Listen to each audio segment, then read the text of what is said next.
जय हिंद साथियों। आज मैं आप लोगों को एक नया लेक्चर के ओर लेके जा रहा हूँ। मैंने इस लेक्चर से पहले आपको cell the unit of life मैंने आपको पढ़ा चुका हूँ, ठीक है। तो आज हम लोग नए लेक्चर के और जा रहे हैं, नए चैप्टर के साथ। तो आज का ये चैप्टर है cell division and cell cycle.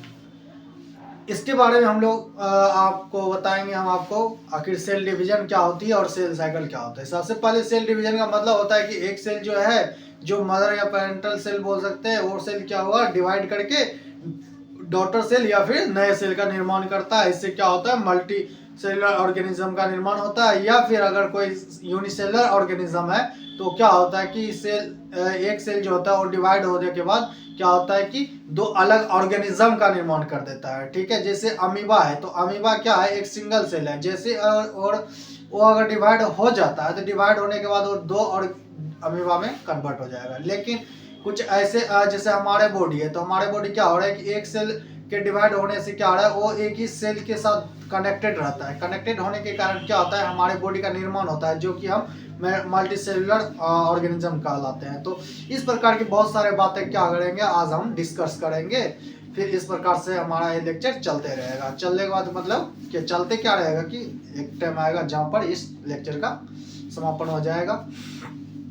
तो आज दिनांक है 14 जनवरी। तो आज मकर संक्रांति भी है, तो इसके लिए आप सभी को मकर संक्रांति की हार्दिक बधाई, आपके और आपके पूरे परिवार को। और इन्हीं के साथ आज एक नए लेक्चर का हम लोग शुरुआत करेंगे। पतंग आप लोगों ने उड़ाए होंगे बहुत, तो चलिए आज का ये लेक्चर शुरू करते हैं, हम आपके साथ डिस्कस करते हैं। चलिए, तो आप यहाँ देख रहे हैं cell cycle and the cell division, ये लेक्चर है, ये चैप्टर है। और इंपॉर्टेंस ऑफ सेल डिवीजन क्या होता है। इंपॉर्टेंस ऑफ सेल डिवीजन की बात करें तो कहता है क्या, multi cellular organism form due to the cell division. जितने भी मल्टी सेलुलर ऑर्गेनिज्म होते हैं वो उसका निर्माण जो होता है सेल डिवीजन से होता है। सेल डिवीजन से कैसे होता है, देखिए पहले एक मिनट रुक जाइए आप। हाँ तो दोस्तों देखिए क्या कह रहा है कि मल्टी सेलुलर ऑर्गेनिज्म का फॉर्मेशन जो होता है किससे होता है, सेल डिवीजन से ही होता है। अगर हम बात करें मल्टी सेलुलर ऑर्गेनिज्म के बारे में, तो इस मल्टी सेलुलर ऑर्गेनिज्म का निर्माण कैसे होता है। देखिए ये एक सेल है और ये स्पर्म सेल है, ठीक है। अब ये क्या है, एक जो है एक सिंगल सेल है और स्पर्म भी एक सिंगल सेल है, ठीक है। दोनों जब मिलता है तो ये क्या होता है, ये जाइगोट का निर्माण करता है, ठीक है। दोनों का न्यूक्लियस आपस में फ्यूज कर जाते हैं, जो फ्यूज होने के कारण ये क्या हो जाता है, ये एन था और ये एन है, ये एन है, दोनों एन एन है, एन एन। जब ये दोनों क्या होता है, कंबाइन होता है तो ये 2n हो जाता है। क्या हो जाता है, 2n सेल हो जाता है। मतलब 2n का मतलब होता है क्रोमोसोम की संख्या क्या होगी, पेयरिंग में आ गई। अदरवाइज यहाँ पर क्या था, सिंगल था, एक ही था, पेयर में नहीं था, ठीक है। अब ये जाइगोट का निर्माण होता है, तो ये जाइगोट क्या होता है, जाइगोट जो होता है ये सेल होता है, और ये सेल क्या धीरे धीरे डिवाइड होते रहता है, जुड़ते जाता है, इकट्ठे होते जाता है। तो 2 से क्या होता है, 2 से 4 होगा, 4 से 8 होगा, 8 से इस प्रकार से 2 के मल्टीपल में जाता रहता है। तो जैसे ये इस प्रकार से सेल का डिवीजन होता है और एकत्रित होते जाता है, तो क्या होता है, इसका मल्टीसेलुलर बन जाता है, मल्टीसेल हो जाता है। और सेल के बीच में जो भी गैप बचता है वो वहाँ पे क्या होता है, कुछ एयर होते हैं, एयर ऑक्सीजन सब रहते हैं। एयर मतलब क्या, कॉम्बिनेशन ऑफ गैसेस, वो सब वहाँ पे चले जाते हैं। अब देखिए ये मल्टीसेलुलर स्पेस कहलाता है और ये मल्टीसेल बन जाता है, ठीक। इससे क्या होगा, बहुत सारे सेल इस प्रकार से जुड़ते रहेगा तो क्या हो जाएगा, बॉडी का निर्माण कर देगा और वो मल्टीसेलुलर ऑर्गेनिज्म कहलाएगा। अब इसके क्या क्या इंपॉर्टेंस है उसमें देखिए, कहता है कि ग्रोथ ऑफ मल्टीसेलुलर ऑर्गेनिज्म। जितने भी मल्टीसेलुलर ऑर्गेनिज्म होते हैं उसका क्या कराता है, ग्रोथ कराता है। मतलब सेल का, जैसे कि हमारे बोन है, ये मान लीजिए क्या है, ये बोन है,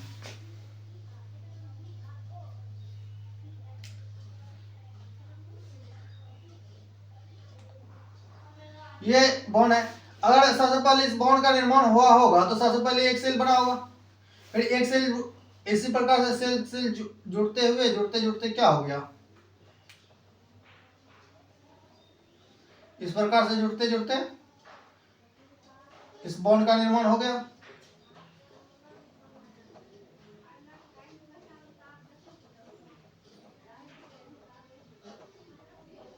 इस प्रकार से बॉन्ड का निर्माण हो गया।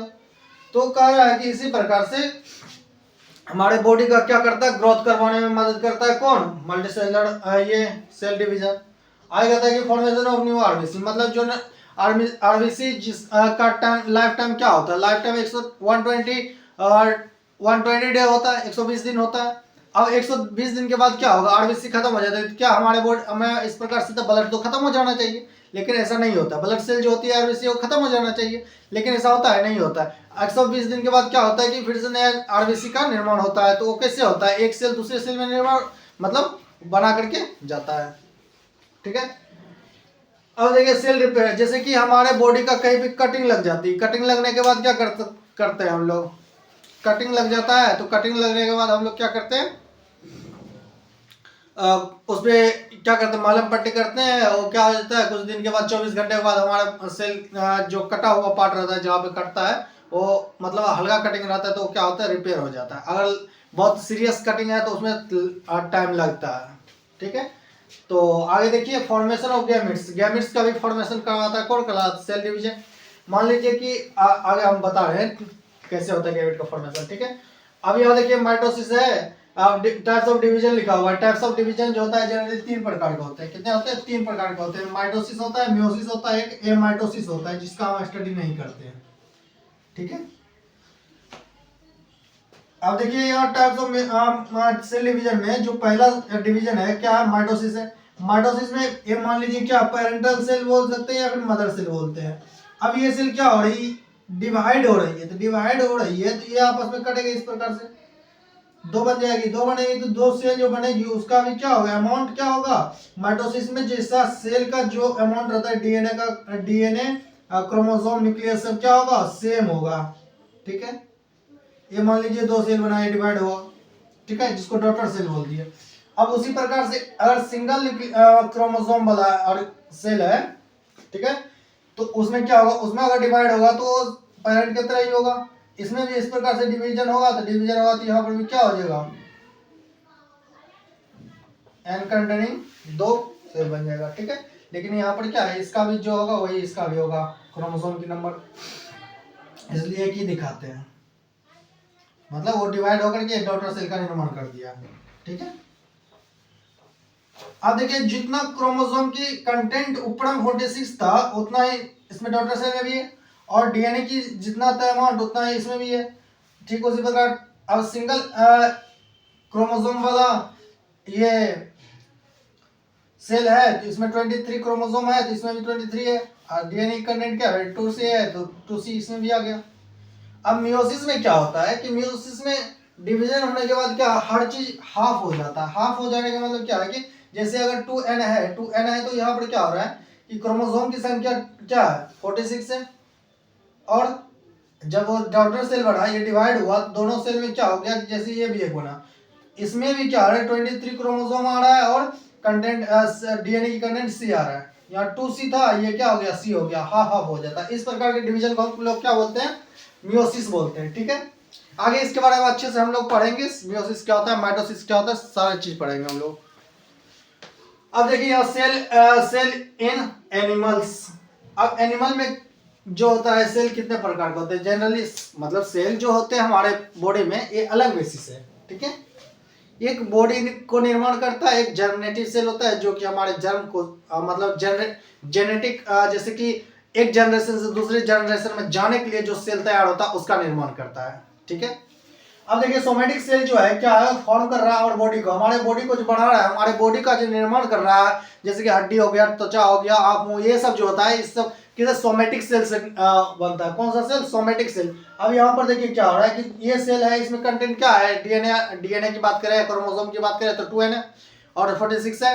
तो यहाँ से जब ये डिवाइड हो रहा है, जो दो सेल बनेगा, एक ही दिखाया है, 2 सेल बनता है, तो उसमें भी क्या होता है, अमाउंट ऑफ डीएनए जो कंटेंट होता है वो सब क्या होता है, सब सेम होता है। लेकिन जर्मिनेटिव सेल में जो की बात का फॉर्मेशन करें तो गैमेट, एक गैमेट बनाता है, गैमेट बनाता है जिसे स्पर्म बोलते हैं या फिर एग बोलते हैं। ठीक है।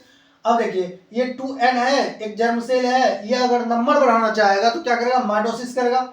Mitosis for the increase the number of the germinative cell, germinal cell को क्या करेगा, नंबर बढ़ाएगा। अब अगर यही जब स्पर्म या एग का निर्माण करेगा तो ये क्या करेगा, मियोटिक डिवीजन करेगा। मियोसिस को ही मियोटिक बोलते हैं और माइटोसिस को मियोटिक बोलते हैं, ठीक है।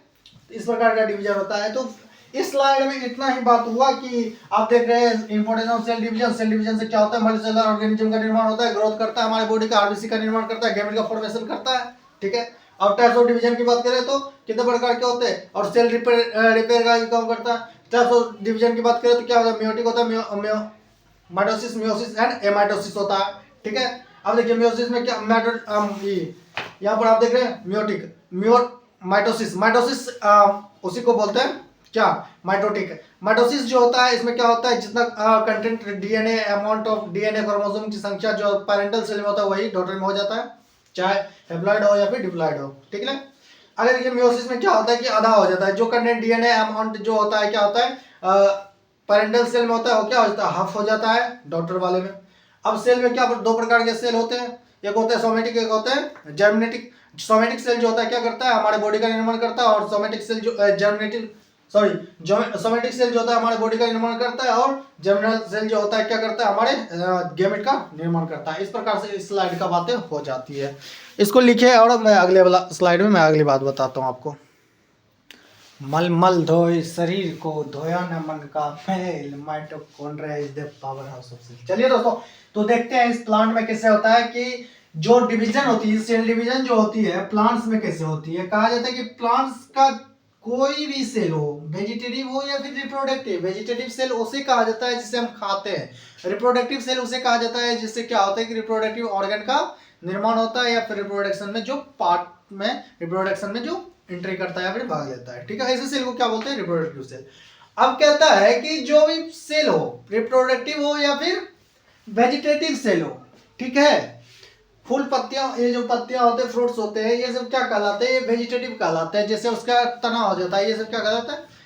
अब रिप्रोडक्टिव में जैसे कि ओवरी हो जाता है, एंथर हो जाता है, स्टाइल, स्टिग्मा, ये सब क्या कहलाते हैं, रिप्रोडक्टिव सेल कहलाते हैं। तो यहाँ पर क्या होता है कि कोई भी सेल हो, रिप्रोडक्टिव हो या फिर वेजिटेटिव, उसका जो डिवीजन जो होगा वो क्या होगा, एक ही डिवीजन होगा, उसे बोलते हैं सिर्फ माइटोसिस। क्या बोलते हैं, माइटोसिस, जिसको म्योटिक डिवीजन नहीं, माइटोटिक डिवीजन बोलते हैं। क्या बोलते हैं, mitotic division also called mitosis, ठीक है। उसमें हमेशा 2n का ही डिवीजन होगा, ठीक है, हमेशा। मतलब ये है, अगर मान लीजिए इसमें क्या है, क्रोमोसोम की संख्या मान लीजिए क्या है, 42 है, ठीक है। आगे जो ये डिवीजन होगा, रिप्रोडक्टिव हो या फिर वेजिटेटिव, उसमें भी क्या होगा, 42 ही होगा। क्या चीज, क्रोमोसोम, ठीक है। और डीएनए की मात्रा मान लीजिए 2c है, तो अगले वाले सेल जो होगा उसमें भी क्या होगा, 2c ही होगा, ठीक है, डीएनए की मात्रा। ये ओवरी है, ओवरी है, ठीक है।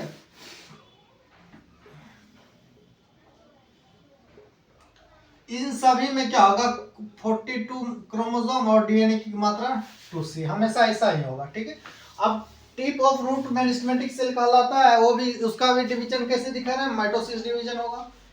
मान लीजिए टिप, सूट का टिप है, तो ये सूट का टिप है, उसका मेरिस्टेमेटिक सेल है, वो क्या कर रहा है, माइटोटिक डिवीजन कर रहा है। एंथर का है, वो सेल है, उसका क्या कर रहा है, माइटोटिक डिवीजन कर रहा है, माइटोसिस डिवीजन कर रहा है। तो मतलब कहने का मतलब ये है कि प्लांट्स का हर सेल क्या करेगा, माइटोसिस डिवीजन करेगा, इसके अलावा कोई डिवीजन नहीं करता है, ठीक है। तो इसको भी लिखे आप अच्छे से। पढ़ते पढ़ते हम भूल गए, एग्जाम में जाके झूल गए बेवकूफ। आओ अब पढ़ते हैं। कहता है कि mitosis studies use on of onion roots. कहता है कि जी माइटोसिस जो प्रोसेस होती है, माइटोसिस के द्वारा जो सेल का डिवीजन होता है, इसके लिए जिस चीज का उपयोग किया जाता है उसका नाम है ऑनियन रूट। मतलब प्याज का जो रूट होता है उस पे स्टडी किया गया था, किसके लिए, माइटोसिस का डिवीजन का के लिए। उसके बाद मियोसिस के डिवीजन के लिए यूज किया जाता है एंथर को, ठीक है। जो एंथर, फ्लावर की एंथर होती है, एंथर होती है जो कि मेल पार्ट है, उस पे उसका यूज किया गया था किसके लिए, मियोसिस के लिए, मियोसिस स्टडी के लिए, ठीक है। अब कहता है कि हमने हायर प्लांट्स में देखा कि रिप्रोडक्टिव सेल हो या फिर वेजिटेटिव सेल हो, सभी क्या करते हैं, वो जो है माइटोसिस डिवीजन करते हैं। अब लोअर प्लांट्स में जो होता है, कहता है कि मेल और फीमेल दोनों अलग अलग होते हैं। जब उन दोनों का गैमेट क्या होता है, आपस में आता है, फ्यूज होता है। ये क्या है, ये देखिए यहाँ पर भी मेटोसिस हुआ, मेल में मेटोसिस और फीमेल में मेटोसिस हुआ, वो दोनों गैमेट्स, ये मान लीजिए गैमेट्स है, क्या है, गैमेट्स है, गैमेट्स है। और ये गैमेट्स क्या हो रहा है, दोनों फ्यूज करके जायगोट बना रहा है। और ये जायगोट क्या कर रहा है कि वापस से मियोसिस हो रहा है। मियोसिस होने के बाद जो एंड का निर्माण होता है, वापस से ये क्या कर रहा है, माइटोसिस शुरू कर देता है, ठीक है। इस प्रकार से यहाँ होती है माइटोसिस। ये होती है कि जहाँ की ये डिप्लॉइड सेल है, तो आगे जाकर की ये पेरेंटल सेल है, और डॉटर में भी जाकर के क्या होता है, डिप्लॉइड ही होता है। और यहाँ पर देख लीजिए, अगर ये पेरेंटल सेल हैप्लॉइड है, तो माइटोसिस के बाद क्या होता है कि जो डॉटर सेल होते हैं वो भी हैप्लॉइड होती है, लेकिन यहाँ पर देखिए हैप्लॉइड होती है, ठीक है। और जो डीएनए क्रोमोसोम की कंटेंट 46 है, डीएनए की अमाउंट क्या 2C है, तो डॉटर में भी जाकर के सेम रहती है दोनों में। और यहाँ पर भी वही हाल है कि जैसे जो कंटेंट जो क्रोमोसोम 23 है, जो क्रोमोसोम 23 है किसमें, पेरेंटल में, वही जाकर के डॉटर में भी क्या हो रहा है, 23 का डिवीजन हो रहा है। और अमाउंट ऑफ डीएनए जो C है तो पेरेंट में, तो डॉटर में भी C ही हो रहा है, ठीक है। ऑलमोस्ट यही बात है रहा कि माइटोसिस होता है सेल डिवीजन, ठीक है। लोअर हो या फिर हायर, मान लीजिए ये लोअर प्लांट्स है, वो भी लोअर प्लांट्स है, दोनों क्या है, फीमेल फ्लावर है और मेल एंथर है, दोनों आकर फ्यूज हुआ, जायगोट बना, जायगोट से क्या होगा, आगे जो डिवीजन होगा वो भी क्या होगा, एन में कन्वर्ट हो जाएगा मियोसिस होकर के, वापस से क्या होगा, माइटोसिस सेल डिवीजन हो जाएगा, ठीक है। कहता है genetically identical to their parents and the daughter, कहता है एंड डॉटर सेल, कहता है कि जो भी पेरेंटल सेल होता है, ठीक है, प्लांट्स में, वो क्या करता है कि डॉटर सेल से एग्जैक्ट क्या करता है, मैच करता है, या फिर कह सकते हैं डॉटर सेल जो होता है सेल डिवीजन के बाद, वो क्या करता है, पेरेंटल सेल से मैच करता है एकदम हुबहू। और इसी बात को क्या कर सकते हैं कि जो माइटोटिक डिवीजन होता है, माइटोटिक डिवीजन या फिर माइटोसिस डिवीजन, इसे क्या कह सकते हैं, इक्वेशनल डिवीजन भी कहते हैं। कौन सा डिवीजन, इक्वेशनल डिवीजन। तो ये स्लाइड आपका खत्म होता है। अब एक स्लाइड और बचा है, उसमें आपका आज का लेक्चर खत्म हो जाएगा। Thank you. इस स्लाइड को आप लिखिए अच्छे से, मैं अगला बता रहा हूँ आपको। आइए दोस्तों, आज का ये लास्ट स्लाइड है, कर्न प्लाज्म थ्योरी। ये तरीका होता है कि सेल को मापने का, मतलब मापने का, मेजरमेंट ऑफ सेल की कितना ग्रोथ क्या चीज़ हुआ है, कितना ग्रोथ क्या है, इसी चीज़ को नापने के लिए कर्न प्लाज्म थ्योरी दिया गया है। तो इसमें कहा गया है क्या कि एक सेल है और इसने एक फार्मूला दिया, कर्न प्लाज्म थ्योरी में क्या क्या एक फार्मूला दिया है, karyoplasmic index equals to volume of nucleus upon volume of cell minus volume of nucleus को, और इसको कैरियोप्लाज्मिक इंडेक्स को न्यूक्लियोसाइटोप्लाज्मिक रेशियो भी कहा गया है, ठीक है। ये फॉर्मूला को इस्तेमाल करके कैरियोप्लाज्मिक इंडेक्स निकालना है, और कहता है कि जिसकी ज्यादा कैरियोप्लाज्मिक इंडेक्स होगी वो क्या, उससे क्या ग्रोथ किया है, ठीक है। नहीं, जिसकी कम होगी, जिसकी कैरियोप्लाज्मिक इंडेक्स क्या होगी, कम होगी, तो उसे ये पता चलेगा क्या कि सेल कहीं ना कहीं क्या कर रहा है, ग्रोथ किया है, ठीक है। अब देखिए क्या कर रहा है, इसमें जो है सेल की जो सेल ऑर्गेनेल या उसका मैट्रिक्स वाला पार्ट जो भी हो, वो क्या है 20, और न्यूक्लियस वाला पार्ट 10 है, न्यूक्लियस कांस्टेंट है सभी में, ठीक है। और ये क्या है, साइटोप्लाज्मिक का जितने भी पार्ट है, जितने भी ऑर्गेनेल है और मैट्रिक्स वाला पार्ट है, क्या अगर ग्रोथ होकर के 40 हो गया, जस्ट ए नंबर 40 हो गया, सेल ग्रोथ कर गया। अब क्या कर रहा है कि कैरियोप्लाज्मिक इंडेक्स जो है इसकी अगर 0.5 है, जैसे ही बढ़ती है तो इसको कैरियोप्लाज्मिक इंडेक्स क्या कर रही है, घट रही है। कहाँ 0.5 था और ये 0.25 आ गया, तो मतलब घट रही है। वापस जब क्या करती है, ये सेल डिवीजन करके दो डॉटर सेल बना देती है, तो वापस से क्या होती है, कैरियोप्लाज्मिक इंडेक्स रेशियो क्या होती है, वापस से नॉर्मल हो जाती है। जो पेरेंट्स का था वही क्या होता है, डॉटर का हो जाता है, ठीक है। इस फॉर्मूला का उपयोग करें और आसानी से हम प्राप्त कर सकते हैं ये आंसर। आगे कहता है कि और इसके अलावा एक अलग तरीका है नापने का सेल की मेजरमेंट, तो कहा गया सेल मेम्ब्रेन या फिर सरफेस की बात करें, साइटोप्लाज्म की वॉल्यूम का बात करें, ठीक है। और कहता है एक सेल है जो ग्रोथ करके यहाँ पर आ गया, अब उसी चीज को क्या कर दिया, सरफेस से मेजरमेंट कर लिया कि एक इस प्रकार का कोई क्यूब है, उसका क्या है, हर एक साइड 2 है, और उसका टोटल सरफेस एरिया का फॉर्मूला होता है वो क्यूब का 6a² 6a² होता है। तो इसमें क्या होता है कि सेल मेम्ब्रेन बोल दिया सरफेस को, और उसमें क्या कर दिया 6 इंटू 2 का स्क्वायर हो गया 40, इस टोटल हो जाता है कितना 24 हो जाता है। तो इससे क्या होता है कि सेल सरफेस एरिया इतना, और वॉल्यूम की बात करें तो क्या होता है ए क्यूब होता है, ठीक है। ए क्यूब होता है तो 2 का क्यूब क्या हो जाता है 8 हो जाता है, जिससे हम क्या कर सकते हैं वॉल्यूम इतना है, ठीक है नॉर्मली। अब क्या कर रहे हैं ये ग्रोथ करके इसकी सरफेस एरिया क्या सरफेस की वॉल्यूम वैल्यू हो जाती है 888, ठीक है। अब इसमें क्या करेंगे यदि टोटल सरफेस निकालेंगे तो क्या होता है 8 का क्या करेंगे 6 इंटू ए क्यूब ए स्क्वायर 6 इंटू ए स्क्वायर करेंगे तो 384 आता है। और जब वॉल्यूम की बात करें तो क्या होता है 8 क्यूब होता है, तो 8 का क्यूब करेंगे, 8 का क्यूब करने पर क्या होता है कितना आता है 512, ठीक है 512 आ जाता है। ये